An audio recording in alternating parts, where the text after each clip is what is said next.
Salutare, prieteni! Astăzi o să vă arăt cum să face grătar a la Teodor. Deci, iei carne, dacă ai bani să iei carne, da? Fac frumos, o condimentezi. Dacă n-ai, faci un prieten cu bani. Dacă ai bani să ții condimente, dacă n-ai bani, îți spun eu o rețetă bună. Îți faci niște prieteni care au bani, pac, te îmbraci frumos, că găsești tu acolo, știi? La gubelă niște haine bune. Te dai pe acolo printre ei, te dai de-al lor. Pac, tu și cum intri? Faci o glumă bună, alea, mănânci gratis. Aude, ca mine. Bine, mai învârși tu la grătarea aia, mai știi, că nu poți să te duci nici țigar așa, dă-l reco. Nu ești la restaurant.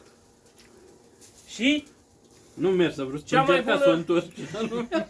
cea mai bună metodă, deci abonați-vă la Teodor Show dacă vreți să vedeți și alte rețete. Să vă fie bine. Mâine facem fasole. De fapt, nu mâine, ce zic Astăzi. mâine? Ia, arată fasole.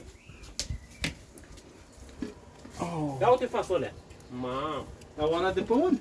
Și ca să fie treaba rezolvată, avem și tocană.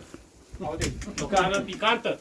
N-ați văzut voi așa ceva, mă? Și cârnați de la Rio de Boca. Cârnați de la Boca, voi știți, mă, unei Boca. Bă, tată, e capul vostru. Nimic, mă, nu știu.